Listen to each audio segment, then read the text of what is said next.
जय भवानी, जय भवानी। आवाज कुणाचा, आवाज कुणाचा? उद्धव साहेब तुम आगे बढ़ो।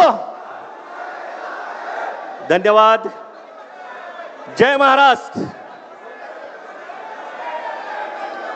खाली खाली थोडं खाली बसा। आज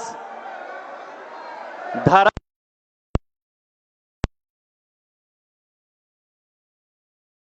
मान्यवरांचं मनपूर्वक हार्दिक स्वागत। राज्य आणि केंद्र याच्यामध्ये जी अराजकता माजली आहे, ज्या पद्धतीने पक्षफुटी झालेली आहे, 6 खासदार मिंदे सेनेमध्ये गेलेले आहेत, त्या पार्श्वभूमीवर आज आदरणीय उद्धव साहेब या ठिकाणी आपल्याला मार्गदर्शन करण्यास आलेले आहेत। विस्तारानं मार्गदर्शन ते करतीलच।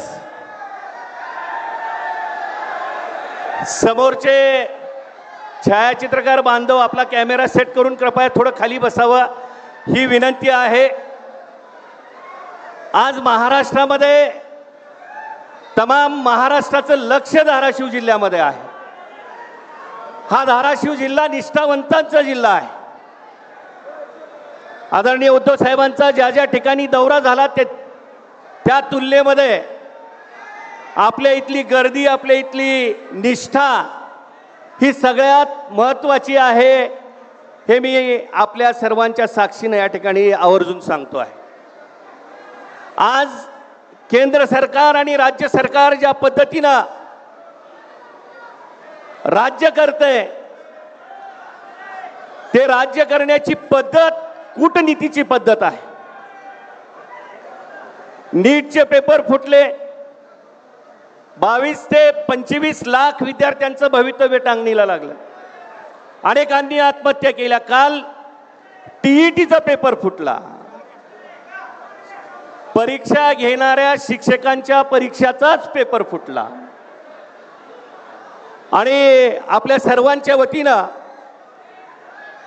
मी फ्रस्ट्रेट कोण व्हावं, काल सांगितलं संजय दिना पाटील साहेब माध्यमांच्या लोकांना शिव्या दिले।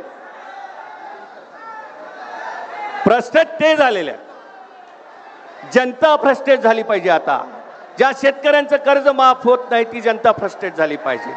जे बेरोजगार युवक आहेत ते फ्रस्ट्रेट झाले पाहिजेत।